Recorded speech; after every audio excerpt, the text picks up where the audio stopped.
सुनना होगा, समझना है तो उसको ध्यान से सुनना, हर शब्द को पकड़ने की कोशिश करना, क्योंकि शायद ये शब्द आपका भला कर पाए, या एक बच्चे का भी मेरे द्वारा भला होता है तो मैं अपने आप को धन्य समझूंगा। तो मैं अपने टॉपिक पे आता हूँ। मैं शुरुआत करता हूँ ड्रीम से। What is your dream? आपका सपना क्या है? हर किसी का अपना सपना होता है, क्योंकि दुनिया में जो कोई इंसान आया है, whoever has come in this world, जो कोई भी इस दुनिया में आया है उसका अपना सपना है। That's why he is doing the work, उसी के पीछे वह कार्य कर रहा है। क्या आपका भी कोई सपना है? और वो सपना धीरे धीरे आपकी वांट बन जाती है, एक चाहत बन जाती है, और उसे आप पाना चाहते हैं कि मुझे यदि ये सक्सेस मिलती है, वो सक्सेस में बदल जाती है। Dream, want, success. अब सफलता की यदि हम बात करें, पहले सपने के बारे में किसी ने क्या कहा है? देखो, सपने वे नहीं होते जो सोते समय आते हैं, सपने वे होते हैं जो हमें सोने नहीं देते। Dream is not that which comes while sleeping, dream is that which does not let you sleep. इसलिए कहा जाता है कि सपनों के पीछे यदि आप कार्य करेंगे, ज़्यादातर लोगों का साथ क्या होता है कि वो सपना तो रख लेते हैं लेकिन उसके पीछे नहीं भागते, उसके प्रति कार्य नहीं करते हैं कि मुझे क्या करना है क्या नहीं करना है। बस वो अपने जीवन को जिए जा रहे हैं, अंधकार में जिए जा रहे हैं। क्या आपके जीवन में आप रोशनी नहीं चाहेंगे, वो ज्ञान नहीं चाहेंगे, एक नया उजाला नहीं चाहेंगे? नहीं, आपका जीवन कोई ऐसा वैसा थोड़ी है। हर इंसान का जीवन अमूल्य होता है। हर इंसान इस दुनिया में भिन्न बना है, हर इंसान इस दुनिया में भिन्न बना है। आप जैसा कोई नहीं है। Nobody is like you. आप हैं एकमात्र ऐसे। आप में से हर कोई अलग अलग भिन्न है। हर किसी के पास अपना अपना टैलेंट है, क्योंकि सबको मिला है टैलेंट। बस जरूरत है उसको जानने की।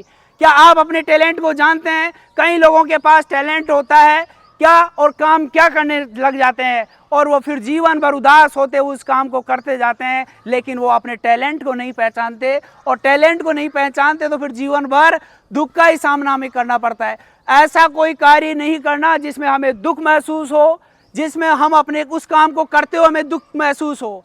तो मेरे कहने का मतलब है, मैं सफलता की तरफ बढ़ता हूँ और कहता हूँ कि यदि सफलता क्या होती है, आप कोई भी काम कर रहे हैं आनंद और खुशी के साथ। उत्कर्ष का मतलब ही यह है, खुशी और जागरूकता। आपके जो विद्यालय का नाम है उत्कर्ष, इसका मतलब होता है खुशी और जागरूकता। यदि आप किसी काम को करते हुए खुश हैं, जागरूक हैं, आपको अच्छा फील हो रहा है, इसका मतलब आप सफलता की तरफ है। आप किसी काम को कर रहे हैं लेकिन दुखी होकर कर रहे हैं, इसका मतलब आप असफलता की ओर बढ़ रहे हैं। मतलब सफलता असफलता आपके हाथों में है। Everything depends on you. क्या आपको नहीं लगता सफल होना है तो आप पर निर्भर करता है, असफल होना है तो भी आप पर निर्भर करता है। इसलिए ध्यान रखें इस बात का, लगातार प्रयास करते रहें सफलता के लिए। हर कोई चाहता है कि मुझे सफलता मिले, लेकिन बहुत कम लोगों को सफलता मिलती है। क्यों? क्योंकि वो उसके प्रति कार्य नहीं करते हैं। They are not doing efforts, प्रयास नहीं कर रहे हैं, इस कारण उनको सफलता नहीं मिलती है। इसलिए मैं चाहता हूँ हर विद्यालय में ये 2 लाइन में कहता हूँ कि नींद कहाँ उन आँखों में, नींद कहाँ उन आँखों में जो धुनके हैं मत वाले, नींद कहाँ उन आँखों में जो धुनके हैं मत वाले। गति की तृष्णा बढ़ गई, पैरों में पड़ गए छाले। जो जाग रहे थे वो जीत गए, और जो सो रहे थे वो, आवाज नहीं आई, हारना या जीतना?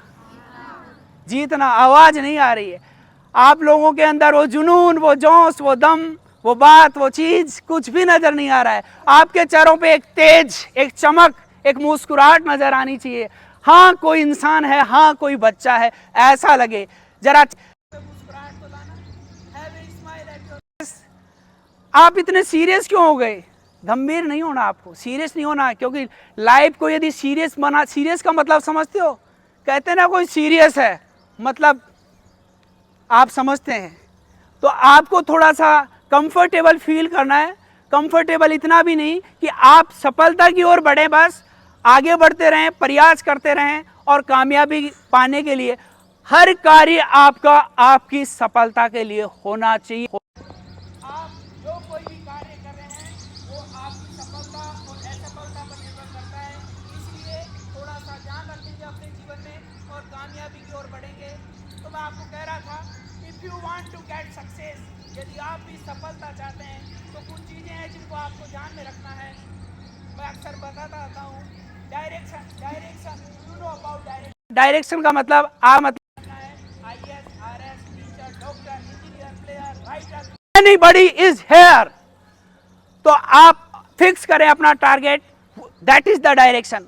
नेक्स्ट थिंग मैं आपके सामने रखूं, D फॉर डेडिकेशन। डेडिकेशन मतलब समर्पित होकर। आप पढ़ रहे हैं तो 100% लगा दे उसमें, पढ़ा रहे हैं तो भी 100% लगा दे उसमें, तो आपको सफलता जरूर मिलेगी। इसके अलावा आपके सामने डिसिप्लिन, कोई भी आपके द्वारा काम किया जा रहा है, any work is being done by you, आप उस काम को पूर्ण रूप से समर्पित होकर करें। समर्पण होकर, यदि आपके पास समर्पण होगा तो आप हर कार्य को 100% दे पाएंगे। आई मीन टू डिसिप्लिन की हम बात कर रहे थे। हर चीज़ देखो, आप डिसिप्लिन में देखते हो, परिवार में, स्कूल में, कॉलेज में, बैंक में, हॉस्पिटल में, हर जगह आप क्या देखते हो, क्या देखते हो? डिसिप्लिन, नहीं तो कुछ नहीं। नेक्स्ट थिंग इज दैट, आगे अपनी बात है डायरेक्शन,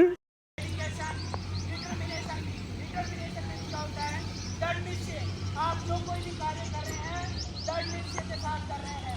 आपने तय कर लिया है कि मुझे तो आगे बढ़ना है।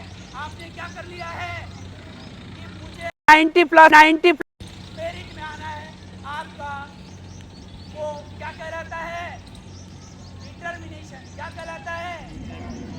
हाँ, क्या कहलाता है? क्या होंगे? हम होंगे, हम होंगे, आवाज नहीं आ रही आपसे, हम होंगे, हम होंगे, हम होंगे,